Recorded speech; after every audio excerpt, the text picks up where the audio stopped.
To summarize Deuteronomy into one sentence, we could say it is the principle to accompanying the Lord. It was the rules of accompanying the Lord, whereas Leviticus is the eligibility to accompany the Lord, and Numbers was the method to accompany the Lord.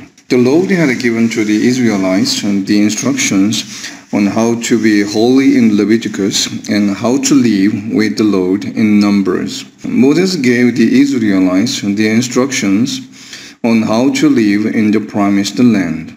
Let's learn the method and try to put it into practice in our daily lives. Frame of the Old Testament. Follow the sequence from ages, leaders, key places, key words, national perspective, and authorities perspective to the genealogy of Jesus, the book's allocation and their representative triplets, the spiritual perspective of prophets, and lastly, BC and Adam's Chronicle.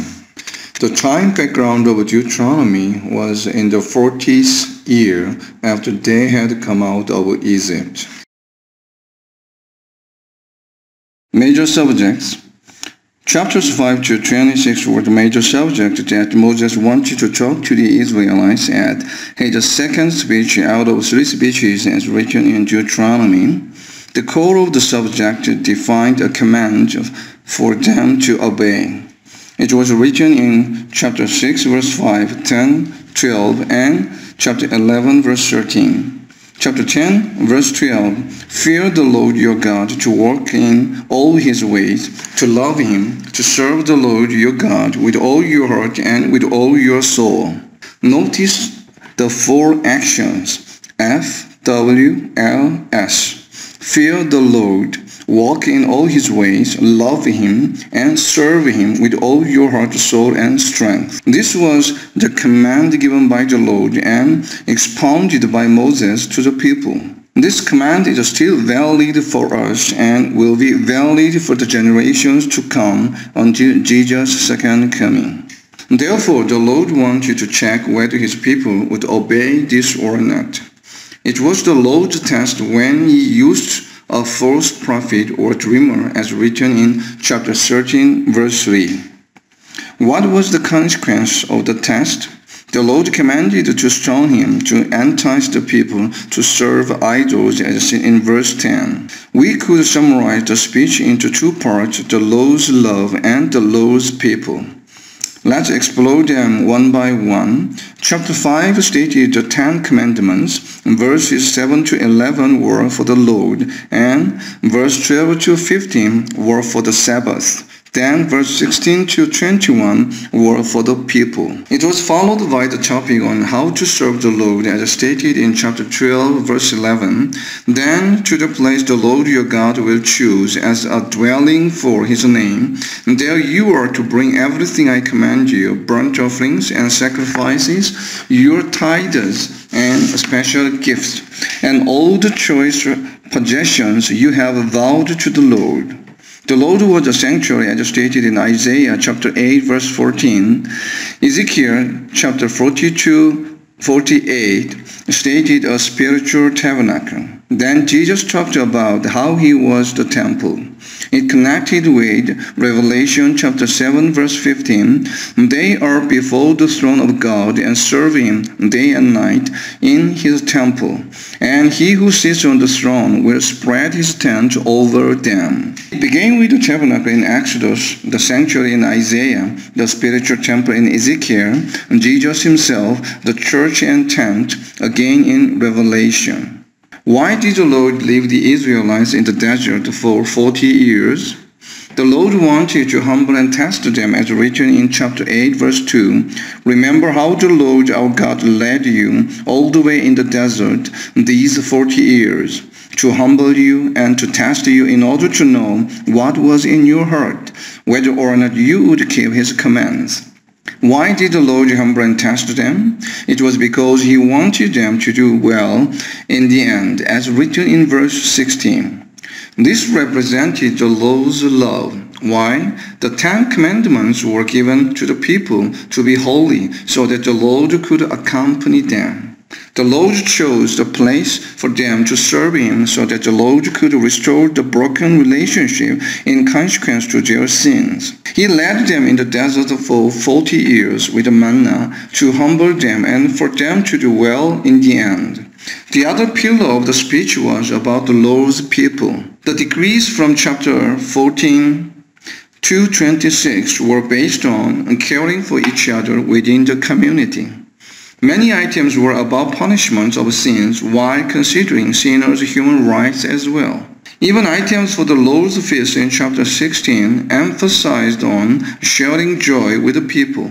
Items for soldiers in chapter 20 highlighting the exemptions cases to join a battle. Even for the enemy's captive woman, there was an item that they must have considered her parents when they wanted to marry her, as written chapter 21, verse 10 to 14. As stated in chapter 25, verse 3, the lash should have not been more than 40. Why did the Lord give these laws? Because they were his people who he loved. Since they were the Lord's people, they must have followed his instructions. The people must declare that the Lord is their God and walk in his ways, keep his laws, and obey him, as seen in chapter 26, verse 17. Then the Lord also declared that they were his people, his treasured possession, as he promised, and that they were to keep all his commands as written in chapter 26, verse 18. And the Lord also declared that he will set his people in praise, fame, and honor high above all the nations, and that they will be a people holy to the Lord, as he promised, as stated in chapter 26, verse 19. Many scholars claim that the Deuteronomy was Moses' speech, which was based on Leviticus. Of course, it's not wrong, but personally, I would like to say that it was based on Exodus chapter 20 to 23 and by the guideline of Exodus chapter 23 verse 20 to 33. And it was the code of these for God's community. Obey the Lord. Moses emphasized obeying the Lord repeatedly 12 times in Deuteronomy. As stated in chapter 5 verse 10, by showing love to 1,000 generations of those who love me and keep my commandments. If people love the Lord and keep his commandments, he will love their descendants, as seen chapter 7 verse 9 as well. What do you have to do for his love? Both love him and keep his commandment. Why do you have to love and keep his commandment? It was because loving the Lord is obeying his laws, as stated in John chapter 14 verse 15. If you love me, you will obey what I command. And as written in Exodus chapter 34 verse 7, maintaining love to thousands. This is a really important message for us. If we say we love Jesus, we have to obey his laws. In other words, if we don't obey his commands, we don't love him. If you look at your deeds every day, you may realize whether you love Jesus or not. Your behavior and deeds will represent your love for Jesus and the Lord.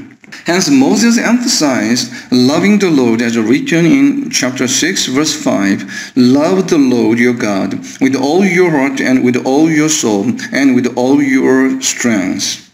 Then in chapter 10 verse 12 to 13, Moses added fear and serve, to fear the Lord your God, to walk in all his ways, to love him, to serve the Lord your God with all your heart and with all your soul, to observe the Lord's commands. This was the Lord's request to the people. As in chapter 11 verse 1, love the Lord your God and keep his requirements, his decrees, his laws, and his commands always. In chapter 11 verse 13 to 14, Moses explained the blessing of the Lord for their obedience. If you obey his commands and love the Lord, he will send rain in its season, both autumn and spring rains. In chapter 11 verse 22 to 23, if you carefully observe all commands and love the Lord, walk in all his ways, and hold fast to him, another blessing of conquering the land will be fulfilled. And the Lord also was testing whether the people loved him with all their heart and soul, as written in chapter 13, verse 3.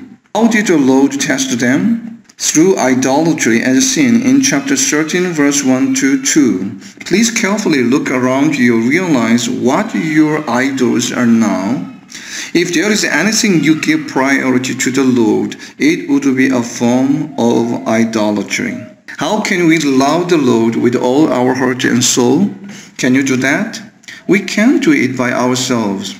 It can only be done through God's grace, as stated in chapter 30, verse 6. The Lord your God will circumcise your hearts and the hearts of your descendants, so that you may love him with all your heart and with all your soul and live. Circumcise, love, live. We can live by loving the Lord. We can love him through him circumcising our hearts. In consequence, as stated in chapter 30, verse 16 and 20, the Lord commanded you to love the Lord, walk in his ways, and keep his laws. Then you would live and increase, and he would bless you in the land. In other words, the Lord gave the people instructions on how to live, increase, and be blessed in the land. This is still valid for us today, but please do not be confused. This is not for our salvation, but for our blessed Christian life. That's why we said in chapter 30, verse 15, I set before you today life and prosperity, death and destruction. We have to keep our faith till the end and defeat Satan, as stated in Revelation chapter 12, verse 17. Then the dragon went up to make war against the rest of her offspring, those who obey God's commandments and hold to the testimony of Jesus. Obeying the Lord is the loving the Lord. Loving your neighbor. There were many items for loving and caring for your neighbors in chapters 14 to 26. Here let's see the representative 14 cases. Let's begin with chapter 14, verse 21. The Lord commanded people to even take care of the animals. Do not cook a young goat in its mother's milk. A significance of decrees in Deuteronomy was to rejoice together, as stated in chapter 14, verse 26. Then you and your household shall eat there in the presence of the Lord your God and rejoice. Even for the tithe, Moses emphasized rejoicing with the people before the Lord. Regarding debt, you must cancel any debt your brother owes you at the end of every 7 years, as stated in chapter 15, verse 1 to 3. If the debtor can't pay back after 7 years, you must remove the burden to pay back from him, because he will not be able to pay back in the future. In terms of the Lord's feast, Moses emphasized rejoicing together than the regulation of it, unlike other books as written. Chapter 16, verse 14, Be joyful at your feast, you, your sons and daughters, your manservants and maidservants, and the Levites, the aliens, the fatherless, and the widows who live in your towns. Moses wrote only 3 feasts, the Passover, the Feast of Weeks, and the Feast of Tabernacles. In the case where a sinner must be put to death, multiple testimonies were required to consider their life, as stated in chapter 16, verse 6. For the unintentional sins, the Lord gave a device to save them to cities of refuge. As written in chapter 19, verse 3, Build roads to them and divide into 3 parts the land of the Lord your God is giving you as an inheritance, so that anyone who kills a man may flee there. Even for a soldier, the Lord made exemptions for 4 cases to serve in the army in a war, as seen in chapter 20, verse 5 to 8. This brings us a wisdom to handle such matters in our life today. Sometimes we force people to sacrifice themselves for a community's benefit. But in this case, personal benefit was prior to the community's benefit. We need to consider individual benefits in certain cases for people's happy life. Even in the case of a war, you must make the enemy an offer of peace first, as stated in chapter 20, verse 10. Because of this, it was presumed that Joshua made a treaty with Gibeonites without inquiring of the Lord, as seen in Joshua chapter 9, verse 14 to 15. In the case of a captive woman, when you take her as your wife, you may go to her after she has lived in your house and mourned her parents for a full month, as written in chapter 21, verse 13. In terms of the first birthright, a man must acknowledge the son of his unloved wife as the firstborn by giving him a double share of all he has, as stated in chapter 21, verse 17. This means a man could not take the first birth privilege given by the Lord from his son, regardless of his mother. For the hired man who was poor and needy, pay him his wages each day before sunset, as stated in chapter 24, verse 15. The sunset meant the beginning of a new day at the time according to the Jewish calendar. It was so because the poor could eat and live with his daily wage. Caring for the lower social stratum, as stated in chapter 24, verse 17, do not deprive the alien or the fatherless of justice, to take the cloak of the widows as a pledge. For lashes, if the guilty man deserves to be beaten, the judge must not give him more than 40 lashes, as written in chapter 25, verse 3, because it would kill him. In the third year, the year to the tithe, after entering the land, you shall give tithes to the Levites, the alien, the fatherless, and the widow, so that they may eat and be satisfied, as stated in chapter 26, verse 12. This gives us a spiritual message on how to spend a church's budget today. The offerings should be spent for them to help the poor and the alienated in society. This is a way of representing the Lord's mercy to the world. The spiritual frame. The Lord had given a covenant to Abram, Isaac, and Joseph, and reminded the Israelites of it at Moab in Deuteronomy. The word of the land appeared many times in Deuteronomy. It was used around 147 times. In connection to that, the land was probably a major subject of the book. Entering the land was a big issue to fulfill the covenant because the land was full of sins. Therefore, the Lord wanted to discipline the people in order to successfully fulfill the covenant before entering the land. Moses set up blessings and curses before them and emphasized loving the Lord and obeying the Lord's laws to receive the blessings. Most of the laws written in Deuteronomy were based on loving people as well. Loving people was the Lord's command, as stated in Leviticus chapter 19, verse 18. What is the best way to love your neighbor? It is the best to preach gospel and make them into God's people, as stated, chapter 29, verse 13. To confirm you this day as his people, that he may be your God as promised to you, and as he swore to your fathers, Abraham, Isaac, and Jacob. Jesus re-emphasized the commands by summarizing into two parts, loving the Lord and your neighbors, as stated in Matthew chapter 22, verse 37 and 39. Notice that these commands were not new. He re-emphasized them in Deuteronomy chapter 6, verse 5 and Leviticus chapter 19, verse 18. Jesus added, with all your mind, to heart, soul, and strength, as I was saying. In Revelations, a new type of covenant was given to us for a heavenly life. For this life, people must obey the Lord and keep his commands, as stated in Deuteronomy. When we love the Lord and love people like the commands as written in Deuteronomy, we can experience heavenly life on earth. The Revelations covenant defined the people who were to be saved by Jesus. They will be those who obey God's commandments and hold the testimony to Jesus and remain faithful to Jesus, as stated in Revelation chapter 12 verse 17 and chapter 14 verse 12. In conclusion, the Lord's covenant never changes and is eternal. Hence, we have to obey it with all our heart, soul, mind, and strength.